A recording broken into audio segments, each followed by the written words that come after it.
நமசிவாய 365 டே மணி சேலஞ்சில் இந்த ஒரு நாள், அதாவது 9ஆம் தேதி ஜூன் மாதம் வந்து பார்த்தீங்கன்னா நீங்கள் சொல்ல வேண்டிய மந்திரமானது ஓம் லாப குபேர நிதி ஸ்வாஹா.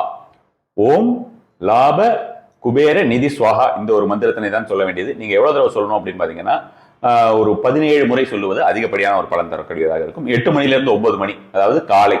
நான் சொல்லக்கூடியது எல்லாமே காலை வேலை தான் வச்சுக்கோங்களேன். இந்த 8 மணிலேருந்து 9 மணி வரைக்கும் சொல்லுவதுங்கிறது நல்ல ஒரு பலன் தரக்கூடியதாக இருக்கும். இந்த ஒரு நாளை பொறுத்த வரைக்கும் நீங்கள் சாம்பல் நிறம் அல்லது பச்சை நிறம் அப்படின்ற மாதிரியான ஏதாவது ஒரு ஆப்ஜெக்டை கையில் வச்சுட்டு சொல்றது, அல்லது அந்த ஆப்ஜெக்டோட ஒரு துணி மாதிரி ஏதாவது ஒரு விஷயத்தை நீங்கள் கையில் வைத்துக் கொண்டு சொல்லுவது அப்படிங்கிறது நல்ல ஒரு பலன் தரக்கூடியதாக இருக்கும்.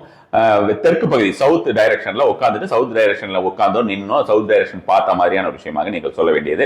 அதே மாதிரி இந்த ஒரு நாளில் பொறுத்த வரைக்கும் பார்த்தீங்கன்னா உங்களுக்கு இந்த ஜாஸ்மின், அதாவது மல்லிப்பூ சொல்றோம்ல, இந்த மல்லியை வாங்கி நீங்க இந்த ஒரு நாள்ல மல்லியை வீட்டில் வந்து காய்ந்த மல்லி இருந்ததுன்னா அந்த காய்ந்த மல்லியை புகையிடுவது அப்படின்ற மாதிரியான விஷயமோ. இப்போ ஜாஸ்மின்ல வந்து பார்த்தீங்கன்னா உங்களுக்கு வந்து ஆயில்லாம் கிடைக்கும். ஜாஸ்மின் ஆயில், ஜாஸ்மின் பெர்ஃப்யூம்ஸ் வந்து அவாய்ட் பண்றது பெட்டர். ஜாஸ்மின் ஆயில் வந்து ஒரிஜினல் ஆயில் கிடைக்கும். ஜாஸ்மின் ஆயில் எப்படி பண்றது அப்படின்ற மாதிரியான விஷயமே நான் ஏற்கனவே கொடுத்துருக்கேன்.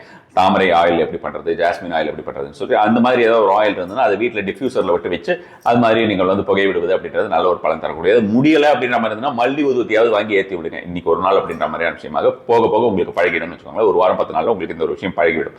இந்த ஒரு நாள்ல நீங்கள் போட வேண்டிய ஒரு கோலம் அப்படிங்கிறது வந்து ஒரு புள்ளி கோலமாக போட வேண்டியது. ஒரு புள்ளியில் எப்படி கோலம் போடுறது அப்படின்ற மாதிரியான விஷயமா நீங்க நினைச்சீங்கன்னா அந்த ஒரு சிங்கிள் டாட் அப்படின்ற மாதிரியான விஷயமா வைக்க வேண்டியது. அந்த சிங்கிள் டாட் ஆவது நீங்க வந்து ஒரு பேப்பர்ல வைத்துக் கொள்ளலாம்.